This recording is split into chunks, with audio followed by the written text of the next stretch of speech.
Quem achou Mateus 14, diga achei. Quem não achou, diga misericórdia. Deu tempo dessa vez, né? Mateus 14, a partir do versículo 22, vai dizer o seguinte: logo a seguir, Jesus fez com que os discípulos entrassem no barco e fossem adiante dele para o outro lado. Enquanto ele despedia as multidões, e tendo despedido as multidões, ele subiu ao monte a fim de orar sozinho. Ao cair da tarde, lá estava ele, só. Entretanto, o barco já estava longe, a uma boa distância da terra, açoitado pelas ondas, porque o vento era contrário. De madrugada, Jesus foi até onde eles estavam andando sobre o mar.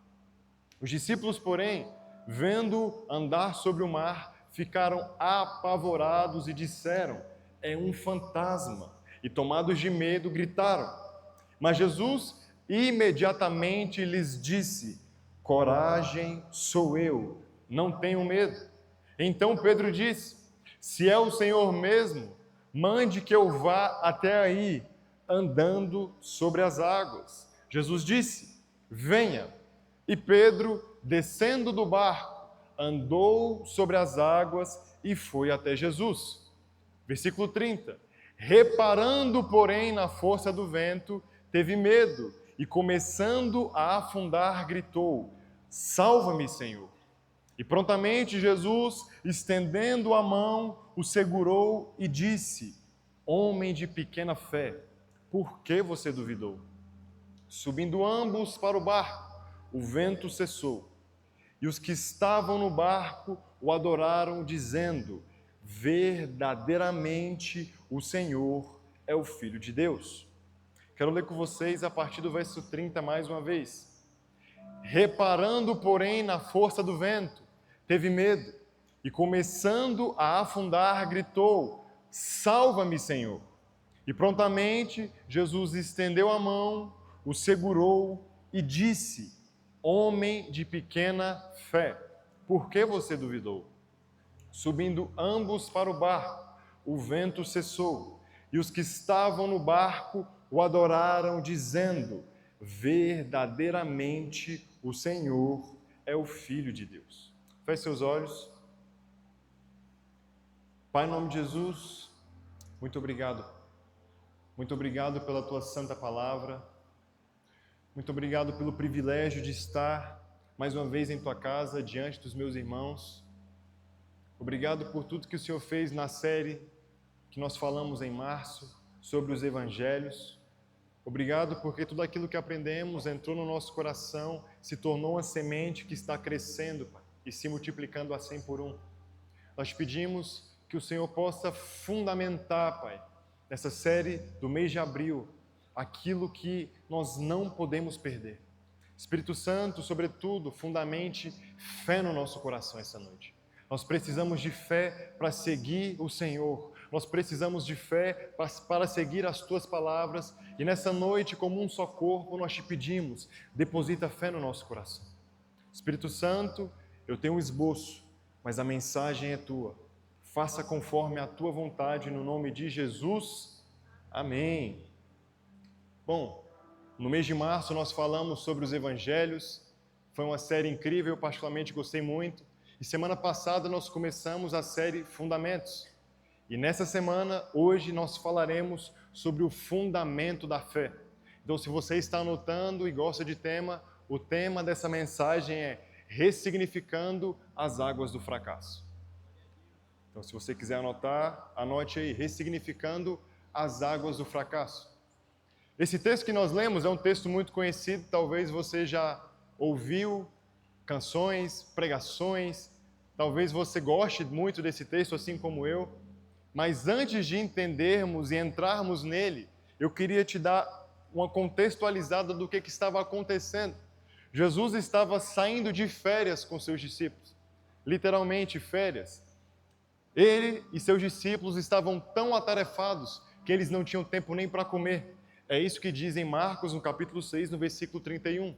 Jesus e seus discípulos estavam com a agenda completamente congestionada, Por onde eles iam, multidões os cercavam. Por onde eles iam, pessoas paravam e pediam por orações, palavras. E Jesus, dotado de muita compaixão, sempre atendia essas pessoas.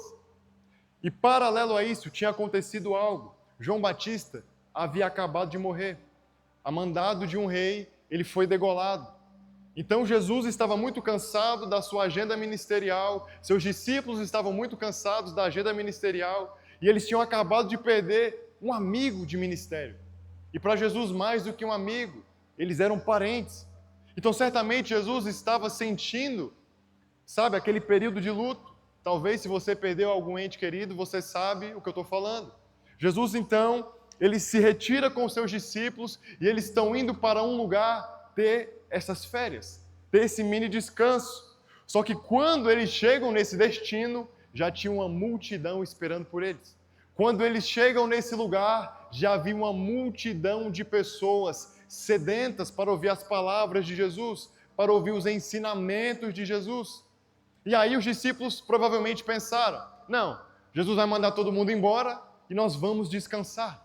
Jesus vai mandar todo mundo ir para casa e nós vamos ter esse momento de descanso e nós vamos ter esse momento de refrigério porque nós estamos precisando disso. Mas não foi isso que Jesus fez. Jesus começa a ensinar. Ele começa a falar com aquela multidão.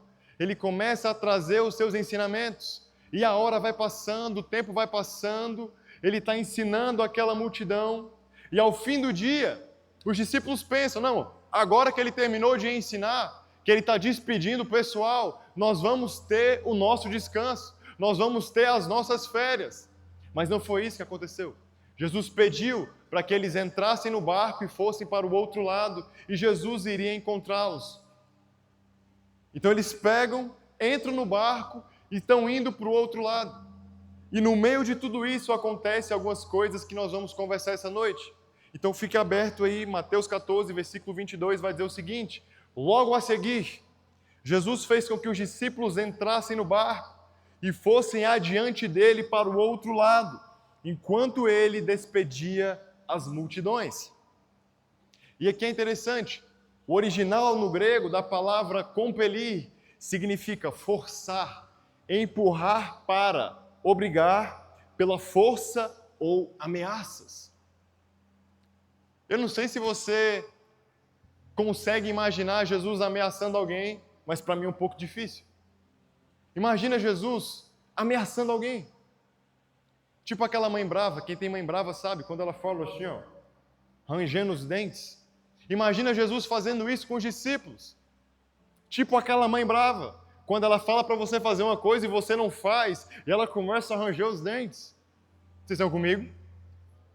Jesus, ele não fez um pedido.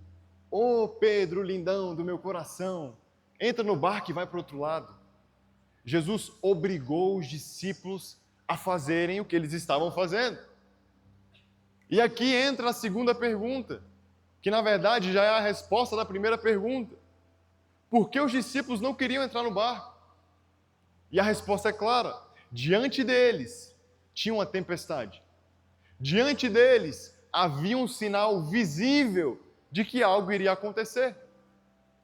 E por mais que eles fossem pescadores experientes, e por mais que eles tivessem habilidade com pesca, experiência em alto mar, não é nada agradável estar no meio de uma tempestade. Então eles não queriam entrar no barco. Eles não queriam ir para o outro lado. Eles queriam as férias. Eles queriam descansar. Mas Jesus estava forçando, empurrando, obrigando eles a fazerem isso.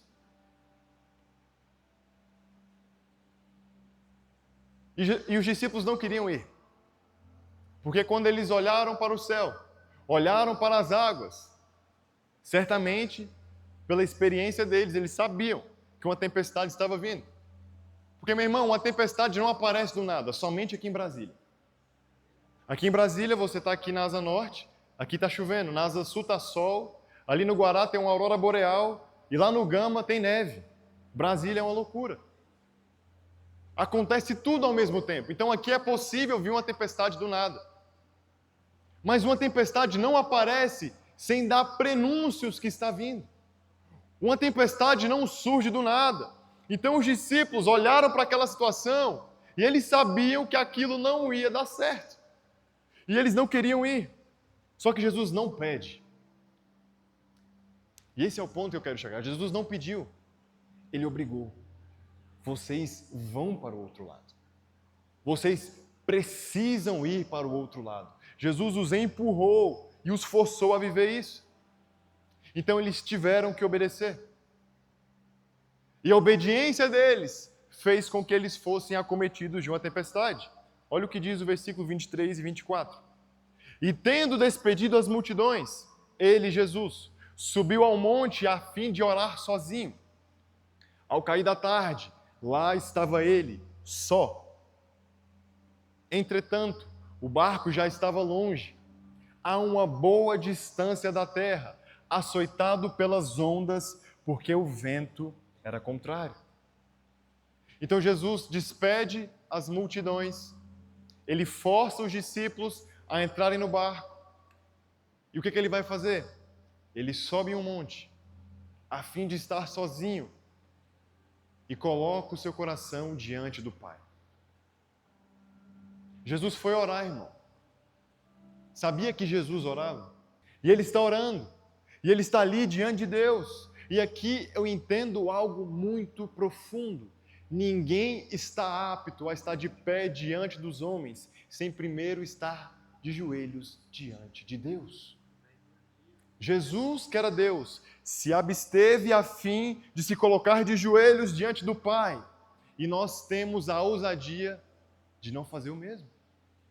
E nós temos a ousadia de fazer aquilo que dá na telha.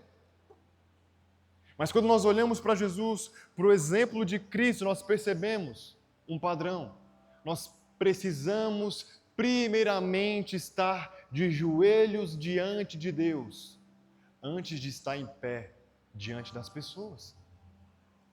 Então Jesus estava orando. Porque a tempestade vai chegar para todo mundo, irmão. Vai chegar para mim, vai chegar para você, vai chegar para todos nós. Não pense você que viver em obediência vai te isentar de viver dificuldades e adversidades. Não é isso que o texto nos ensina. Não pense você que viver em obediência vai te livrar de passar por situações difíceis, problemas. Não vai. Mas no meio desses problemas, você tem uma solução, você tem uma resposta e você tem um consolo chamado Jesus. Então Jesus estava orando. E a tempestade já estava de encontro com os discípulos que estavam em obediência. Entenda, ter paz no momento turbulento não significa que está tudo bem, assim como um momento turbulento não significa ausência de Deus. Às vezes você está em paz de boa, mas está tudo dando errado. E às vezes você está sofrendo, irmão. Não está nem comendo pão que o diabo amassou, está comendo o diabo. Mas você está em paz, porque você sabe que Deus está contigo. Estão comigo? Geralmente as maiores tempestades, elas não vêm de fora, mas elas vêm de dentro do nosso coração, da nossa mente, da nossa alma.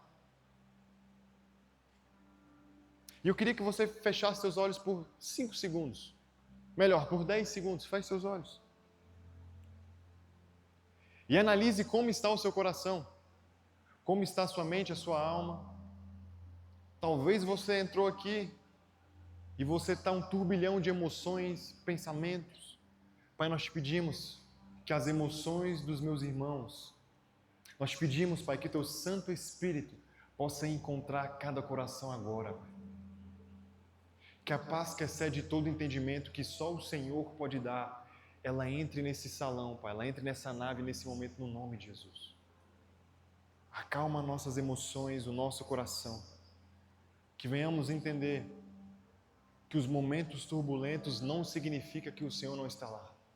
Nos faça reconhecer o Senhor em tudo aquilo que nós estamos passando, no nome de Jesus. Nem sempre Deus vai nos livrar da tempestade, mas Ele sempre irá nos livrar da tempestade. Vocês estão comigo? Não é uma questão de entendimento. Nós não fazemos as coisas porque nós entendemos tudo. Nós fazemos as coisas porque nós obedecemos a palavra de Deus. Ainda que não queiramos, assim como os discípulos, eles não queriam. Mas a história continua, versículo 25.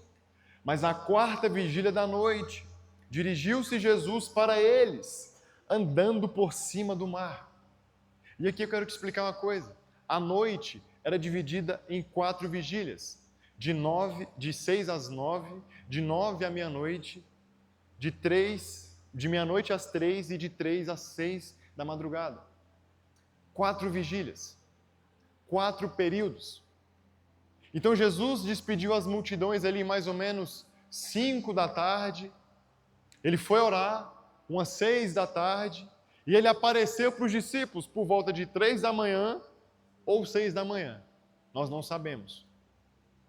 Mas sabemos que na quarta vigília da noite ele apareceu. Então aqui, se nós fizermos um cálculo básico, os discípulos estavam naquela situação, aterrorizados, com medo, pelo menos 9 horas. Pelo menos 9 horas no meio de uma tempestade. Pelo menos 9 horas, imagine você em alto mar, sem enxergar um palmo na sua frente. 9 horas dentro de um barquinho. Certamente não foi uma missão fácil. Certamente não foi uma missão tranquila. E quando nós lemos o texto, vai dizer que eles estavam no meio do mar. E o Mar da Galileia tem por volta de 22 quilômetros de extensão, ou seja, eles estavam ali a 11 quilômetros. 9 horas estavam no meio do problema. Estava tão longe para chegar e tão longe para voltar para trás. Então eles não tinham muita solução. Não tinha muito o que fazer. Ou Jesus aparecia e resolvia essa situação, ou certamente eles iriam morrer. Ou certamente eles iriam padecer. Mas o texto vai nos dizer que na quarta vigília da noite, Jesus aparece andando sobre as águas. E aqui eu quero que você entenda uma coisa. Por mais que demore, por mais que pareça que não vai chegar, por mais que você esteja atemorizado, acalma teu coração, porque mesmo que seja na quarta vigília da noite, Jesus vai aparecer. Ele vai aparecer, irmão.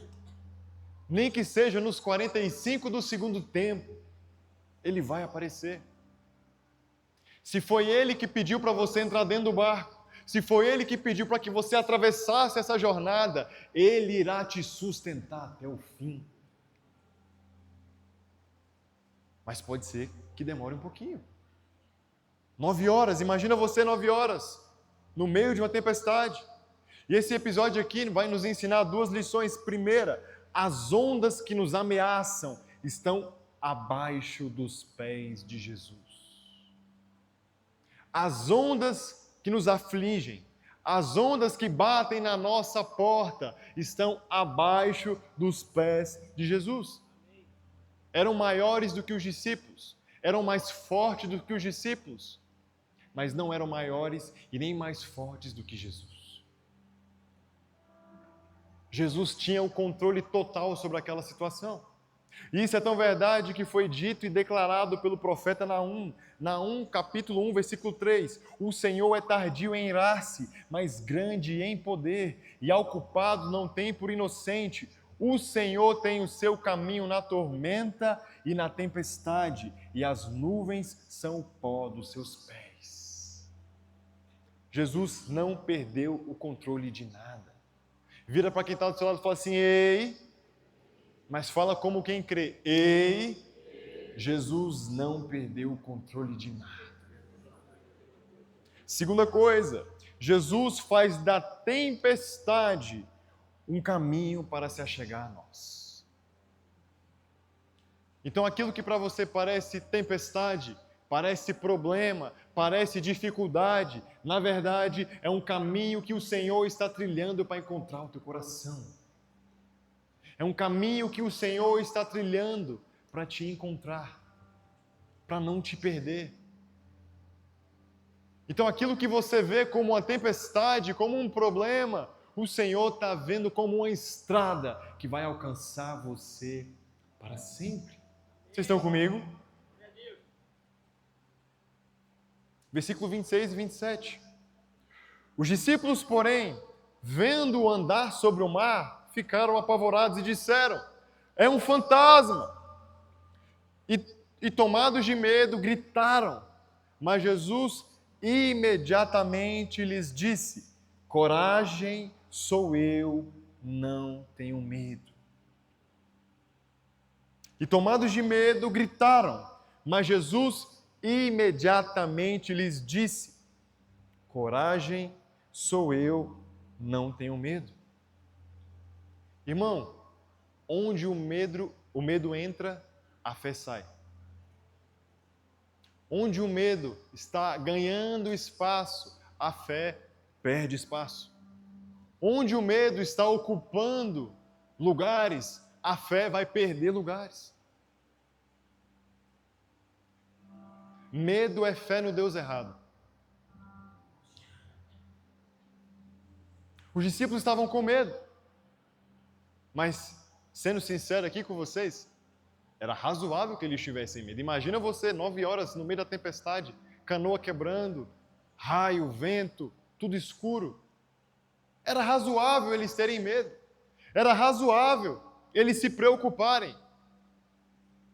Seria se eles não tivessem recebido uma palavra expressa de Jesus. Jesus falou para eles: entrem no barco, porque nós iremos para onde? Para o outro lado. Jesus já havia dito que eles chegariam do outro lado. Só que no meio daquela turbulência, daquela tempestade, eles se esqueceram da palavra de Jesus. Eles se esqueceram daquilo que Deus havia dito. Eles se esqueceram daquilo que Deus havia falado. E muitas vezes isso acontece conosco. O Senhor fala algo a nosso respeito. O Senhor fala algo, uma situação, uma promessa, uma palavra que vai acontecer na nossa vida. Só que nós começamos a caminhar com a incredulidade. Nós começamos a duvidar. Nós começamos a achar que não vai acontecer. E essas dúvidas vão crescendo no nosso coração. Elas vão ganhando espaço no nosso coração. E a fé vai diminuindo cada vez mais. Então, muito provavelmente, se você olha para dentro da sua vida e percebe que você está com pouca fé, provavelmente você está caminhando com medo. Provavelmente você está caminhando com insegurança. Provavelmente você não está sendo guiado pelas palavras do Senhor. Irmão, aquilo que Jesus disse sobre você não é uma informação, é uma verdade. Já aconteceu. Não vai acontecer, já aconteceu. Quando Deus olha para nós, Ele vê fora do tempo. Ele vê passado, presente e futuro. Então, quando Deus fala algo ao nosso respeito, Ele está falando de algo que já aconteceu. É uma realidade. Só que muitas vezes, por meio daquilo que nós estamos passando, nós começamos a duvidar das palavras do Senhor. Mas nós precisamos nos lembrar que mais importante do que está acontecendo lá fora é o que está acontecendo dentro do nosso coração. É o que está acontecendo dentro da nossa alma. A primeira palavra de Jesus não foi para a tempestade. Não foi: ei, tempestade, vai embora, em meu nome. Não foi: ei, vento, vai embora, em meu nome. A primeira palavra de Jesus foi: coragem, sou eu, não tenho medo. A primeira palavra de Jesus foi para os discípulos. Então nós precisamos nos atentar e lembrar aquilo que Deus falou ao nosso respeito e aquilo que está acontecendo dentro do nosso coração. Vocês estão comigo? Versículo 28. Então Pedro disse: se é o Senhor mesmo, mande que eu vá até aí. andando sobre as águas. Ele é específico. Jesus disse: venha. E Pedro, descendo do barco, andou sobre as águas e foi até Jesus. Reparando, porém, na força do vento, teve medo e, começando a afundar, gritou: salva-me, Senhor! E prontamente Jesus, estendendo a mão, o segurou e disse: homem de pequena fé, por que você duvidou? Perceba, Pedro não caminhou somente sobre as águas. Pedro caminhou sobre a palavra de Cristo. Pedro caminhou sobre a ordem expressa de Jesus: venha. Pedro, você quer vir? Você é o homão? Vem. Você é o corajoso? Vem. E enquanto Pedro estava caminhando sobre essa palavra, o milagre estava acontecendo. Enquanto Pedro estava caminhando sobre a palavra, a ordem expressa de Jesus, o milagre estava acontecendo. Mas o texto vai dizer: reparando, porém, na força do vento. Então imagina, Pedro está andando aqui, em cima da palavra de Jesus. Jesus está ali, ele está andando, ele está caminhando, ele está seguindo. E ele começa a reparar o vento, ele começa a reparar o raio, a tempestade, as águas. E ele começa a afundar. Difícil não é receber uma palavra de Deus. Provavelmente você estava aqui no Lab, chegou uma pessoa, orou por você, você nunca viu essa pessoa na sua vida e ela falou exatamente aquilo que você precisava naquele tempo, naquele exato momento. Já aconteceu isso com você? Difícil não é receber a palavra de Deus, irmão. Difícil é caminhar sobre as palavras de Deus. Difícil é caminhar sobre aquilo que Jesus está nos pedindo. Difícil é caminhar sobre os comissionamentos expressos do Senhor. Pedro recebe a palavra, só que ele tem uma dificuldade terrível de continuar caminhando sobre essa palavra. E aqui eu faço uma pergunta para você: você confia plenamente nas palavras de Deus? De verdade, você confia plenamente nas palavras do Senhor? Você confia que aquilo que Ele declarou sobre você não é uma informação, é a verdade e vai acontecer? Você tem convicção que aquilo que Deus disse ao seu respeito vai acontecer? Ou lá no fundo existe uma incredulidade? Existe dúvida? Existe medo? Existe insegurança? A incredulidade é um dos maiores vilões na nossa caminhada com Cristo. E eu vou te dar um exemplo prático. Imagine uma pessoa que tem problema com imoralidade, sobretudo pornografia e masturbação. Essa pessoa tem problema com isso? Mas você acha mesmo que essa pessoa entraria aqui nesse espaço, diante de todos de vocês, abriria um site e faria? Sendo sincero, você acha que isso ia acontecer? Eu acho que não. Nem se tivesse somente uma pessoa aqui, a pessoa que tem problema faria isso.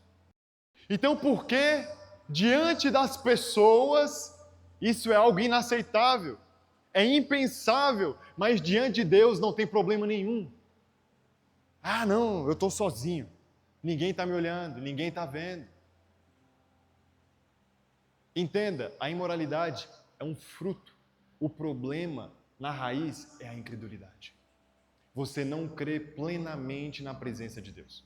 Você não crê plenamente que Deus está vendo você. Você não crê plenamente que Deus está diante de você, sondando todos os seus pensamentos e todas as suas ações. Porque se você tivesse esse entendimento claro, se nós tivéssemos esse entendimento claro, nós não cometeríamos 95% dos pecados que nós cometemos. Mas sabe por que nós fazemos isso? Porque nós não cremos. Sabe por que nós cometemos esses pecados? Porque nós não cremos na presença do Senhor diante de nós. Nós não cremos que Ele está ali. Mas nessa noite, no nome de Jesus, toda a incredulidade vai ser quebrada no nosso meio. A fim de que venhamos caminhar com fé naquilo que Deus declarou. Vocês estão comigo? Vocês estão comigo? E tem um ponto curioso nessa história. Eu não sei se você já se afogou, mas não se afogue, é muito ruim. Eu já me afoguei, é muito ruim. Só que quando você afoga, quando você vai para um lugar que é fundo e você não consegue nadar, você não começa a afundar assim, devagarinho. Você afunda de uma vez. Mas o texto vai dizer que Pedro começou a afundar. E toda vez que eu leio isso, eu tento imaginar ele descendo em câmera lenta, assim, ó, afundando. Só que quando Pedro percebe que ele está afundando, a reação dele é de desespero. Salva-me, Senhor! Provavelmente ele gritou, enfim, Pedro era muito doido. Mas qual que é a nossa reação quando nós estamos afundando? Ninguém gosta de eu. Eu não consegui ler a Bíblia hoje. Estou muito cansado. Ninguém no GR me segue no Instagram. E você afundando. Eu não tenho roupa para ir pro leve. Acho que minha mãe não gosta de mim. Você afundando. Você quase sendo engolido pelas águas e você não tem uma reação de desespero, irmão. Quando nós olhamos para Pedro, quando começa a afundar, ele fica desesperado. Ele fez assim, ó: Jesus, me ajuda! Jesus, se o Senhor não intervir nessa situação agora, eu vou desviar. Jesus, se a sua mão não vier sobre mim, eu não vou me conter, me ajuda, por favor. Mas quando nós estamos afundando, a gente, ninguém gosta de eu mesmo. Irmão, no nome de Jesus, que hoje você possa ter uma reação em relação à tua apatia.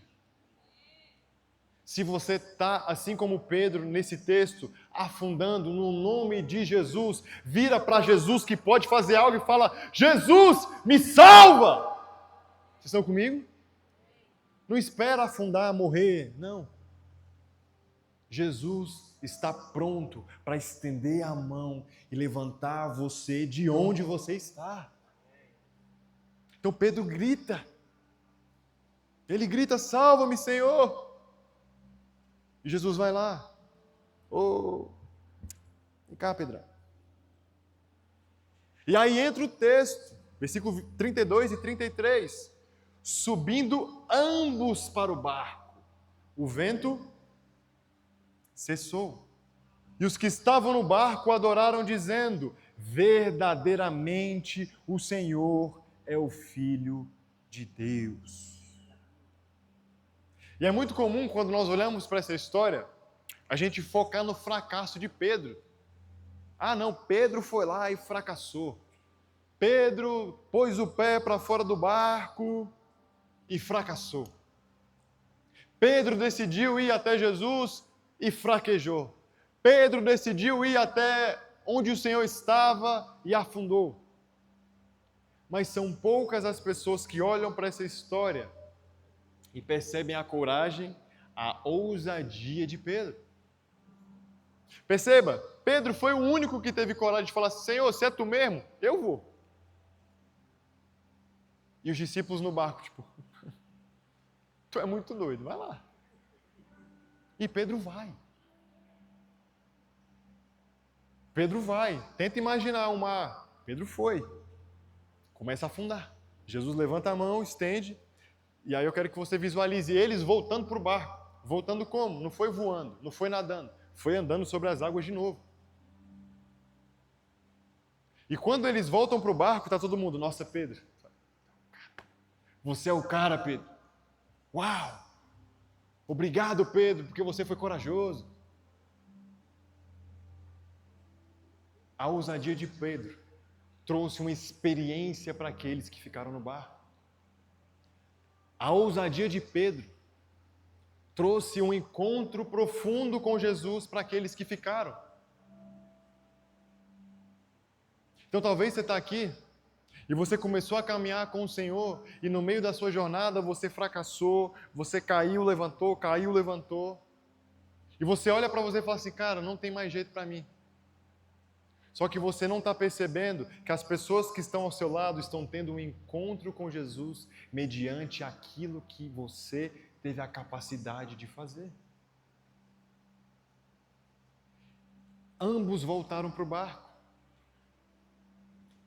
A tempestade só passou depois que ambos subiram para o barco. Irmão, entenda, aquilo que você vai viver com Jesus não vai parar em você, mas vai abençoar teu pai, tua mãe, teus amigos, todos aqueles que estão perto de você.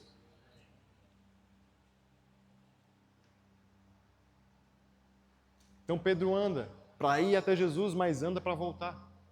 Andou 2 vezes sobre as águas. O vento cessou quando eles voltaram para o barco. E aqui existe um princípio. A fé não muda as circunstâncias antes de nos mudar.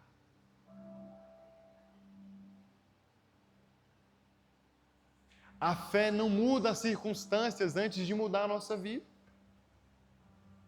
Então você está orando, Jesus mude as circunstâncias, Jesus quer mudar você.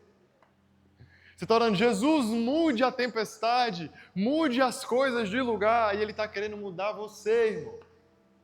No meio desse problema todo, Ele quer encontrar você.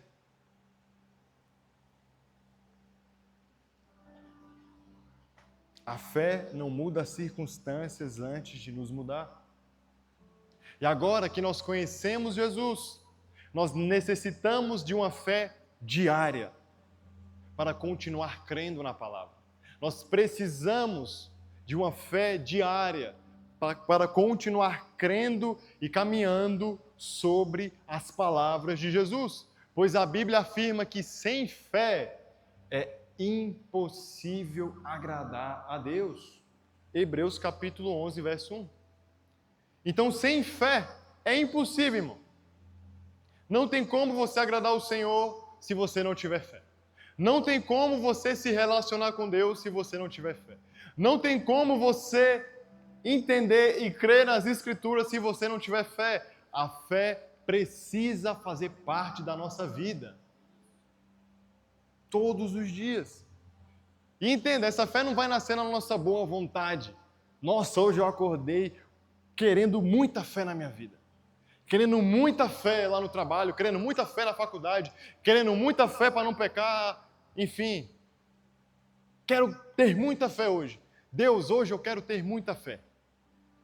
Espírito Santo, eu quero ter muita fé. Mãe, eu quero ter muita fé. Pai, eu quero ter muita fé. Líder, eu quero ter muita fé. Ela não vai nascer na nossa boa vontade, no nosso desejo de ter fé. Ela vai nascer de um encontro profundo e diário com a palavra de Deus. Ela não vai nascer simplesmente da nossa vontade. Eu quero que aconteça e apareça a fé na minha vida. Não, irmão, você vai precisar se debruçar em cima disso aqui, a fim de que a fé cresça no seu coração. Sabe por quê? Porque Romanos, no capítulo 10, no versículo 17, vai dizer que a fé vem pelo ouvir. O ouvir do quê? Da palavra de Deus. A fé vem pelo ouvir. O ouvir da palavra de Deus. Isso aqui me lembra muito uma música que a gente cantava muitos e muitos anos atrás, quando eu era lá do DI, Departamento Infantil da Assembleia de Deus. Como que era a música? Havia um homenzinho torto. Morava onde? Numa casa torta. Andava num caminho torto. A vida dele era o quê? Não, canta comigo, vamos. Havia um homenzinho. Pode ser melhor, vai. Um dia um homenzinho torto. O quê? Encontrou? O quê? O quê? O quê? Irmão, o homenzinho torto, ele não encontrou a próxima conferência, ele não encontrou a próxima música hypada, ele não encontrou o próximo pregador que está em evidência, ele não encontrou o próximo grupo de amigos, ele não encontrou outra coisa senão a palavra de Deus. O que vai mudar a tua vida, o que vai endireitar teu caminho, o que vai abastecer e bombardear o teu coração de fé é a palavra de Deus. Não é outra coisa. Não é outra coisa, irmão.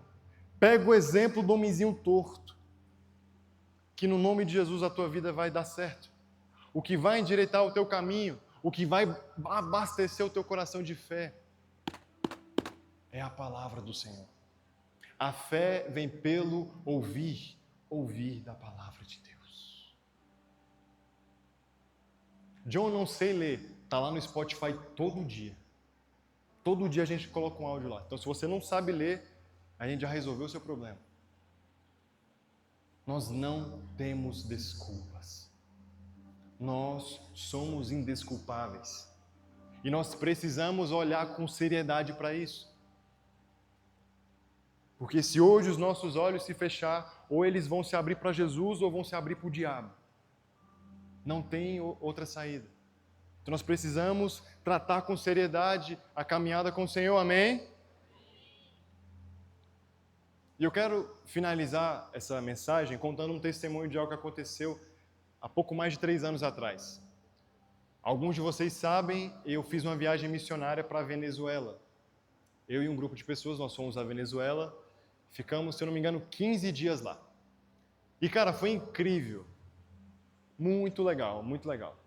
Assim, foi uma missão raiz, porque nós descemos em Boa Vista, de Boa Vista nós fomos para Pacaraima, que é a cidade de fronteira, e nós pegamos um ônibus, e foram 36 horas sentado assim, ó, reto, aquele ônibus escolar. 36 horas, 25 postos policiais. A cada posto a gente era acordado com a AK-47 assim na cara. Mira, quer olha, mira-me. Então, assim, foi uma missão de verdade. E nós entramos na Venezuela, passamos por alguns países, por algumas cidades, e foi muito incrível. Nós vimos muita cura, milagre, salvação, mas o foco aqui não é esse. O pastor que estava nos acompanhando, ele tinha um desejo profundo de ir em um lugar chamado Macuro. Macuro. A gente, pastor, a gente vai nesse lugar.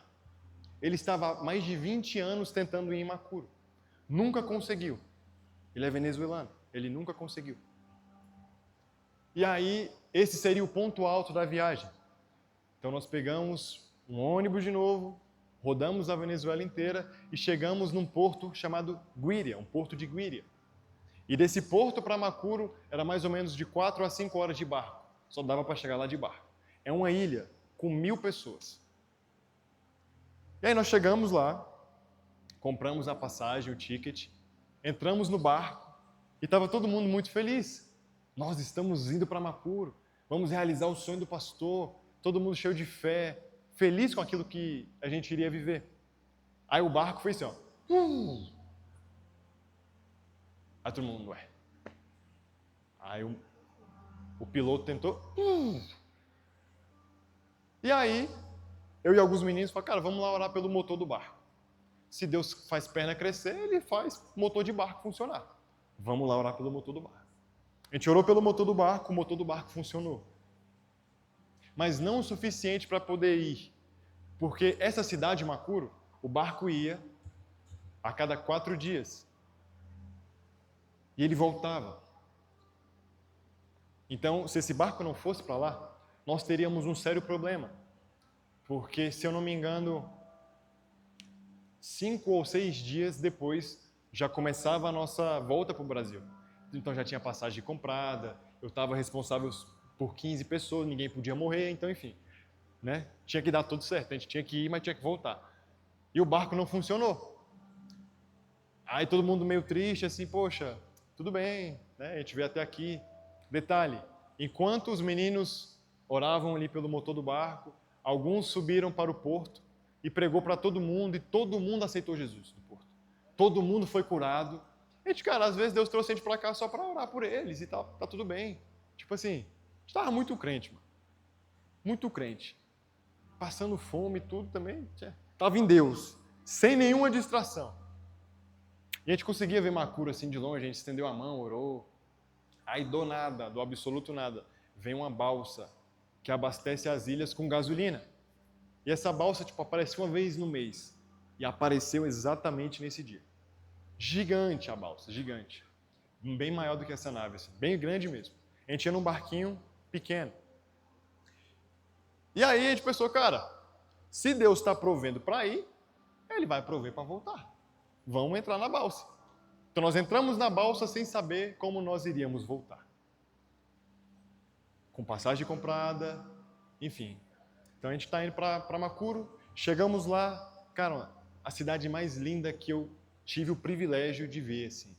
Era uma beleza incrível, incrível, incrível, incrível. O céu lá era roxo, uma coisa bizarra. E Macuro, agora um pouquinho aqui de aula de história, foi o primeiro lugar da América do Sul. Quando Colombo chegou, ele chegou em Macuro. Então o primeiro lugar da América do Sul foi Macuro. Tanto é que Macuro significa homem mau. Então quando as pessoas que moravam naquela ilha viram ele chegando ali, né, com barco, aquela coisa toda, Macuro, Macuro, Macuro, aí ficou o nome Macuro. E eles são conhecidos como o povo esquecido de Deus. Uma ilha com 1000 pessoas. E nós vivemos muitos milagres nesse lugar. Pra você ter noção, até comida de bruxa eu comi lá. Mas aqui não é o ponto da história. Outro dia eu conto com mais detalhes. Só que nós tínhamos um sério problema. Nós fomos sem saber como nós iríamos voltar. E lá tinha um morro muito alto, que era o único lugar que pegava sinal. E perto de Macuro, a cidade mais próxima, no caso o país, era Trinidade e Tobago, que eram uns 25 minutos de barco. Então foram lá em Trinidade e Tobago, compraram um chip para a gente conseguir falar com o Brasil. Então a mensagem era basicamente o seguinte: se eu não chegar até terça, eu morri. Literalmente, porque se eu não chegasse até terça, aconteceria alguma coisa, que não seria nada bom. E eu estava assim, desesperado, porque eu estava liderando o time, eu falei, Deus, ninguém pode morrer, ninguém pode perder a passagem, a gente precisa voltar, porque não tinha como se comunicar. E o chip era muito caro, o dólar estava acabando, porque lá tudo é em dólar. E eu desesperado, aí o pastor, não, pastor Pedro, tá tudo bem, cara. Quando eu liderei uma equipe há um tempo atrás, um menino morreu. Eu falei, África, obrigado, pastor. O que você fez? Eu não fiz nada. Ele morreu, a gente orou, ele não ressuscitou, a culpa não foi minha. Tipo assim, desse jeito, eu falei, mano, pastor, ninguém pode morrer, pastor, me ajuda. Se tiver que morrer, que seja eu, mas ninguém pode morrer. E assim, desesperado. Aí no fim, pastor, ó, consegui uma solução. Conseguiu, pastor? Consegui. Só que vai nos custar $500. Assim, último dia da viagem, ninguém tinha mais dinheiro para nada. Tá bom, vamos orar aqui, ver o que é que dá. E juntou ali e no final deu o dinheiro. Ele, não, então pega as malas e vamos descer lá para o porto que a gente está indo embora. Beleza, a gente descendo com mala, eu estava com 25 pessoas. 25 pessoas com mais mala, enfim, instrumento, 25 pessoas. Só que aí tem um outro detalhe. Como o barco que ia vir não veio, muita gente que estava no porto veio nessa balsa com a gente.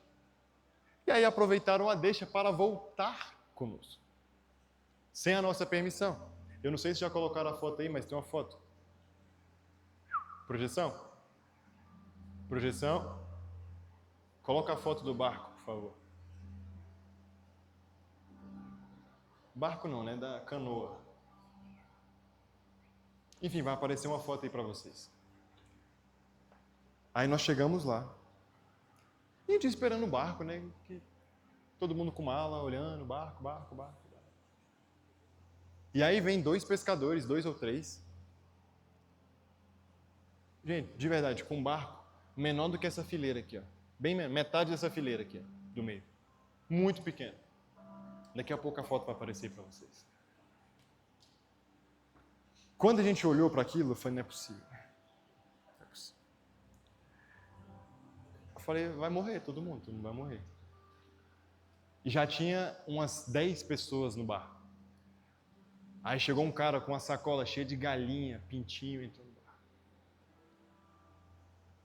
Aí o pastor, é a única solução? É a única solução. Se a gente não entrar nesse barco, a gente não tem como voltar. E aí nós olhamos para o barco, vai, bora. E nós entramos nesse barco. Eram mais ou menos 3 horas de viagem. Quando a gente entrou, era por volta ali de meio-dia. Estava muito quente, um sol para cada um. Um barco desse tamanho. Não tinha colete salva-vida para todo mundo. E nós lá no meio desse barco. Irmão, eu estava no meio do Oceano Atlântico. Eu não estava no Lago Paranoá. Eu não estava numa piscina, estava no meio de um oceano. Para onde eu olhava aqui era água. Se eu olhava para cá era água. Se eu olhava para cá era água. Se eu olhava para trás era água. Não, eu não tinha nada. Nada. Se caísse ali, não dava nem para fazer a estampa na camisa. Acabou.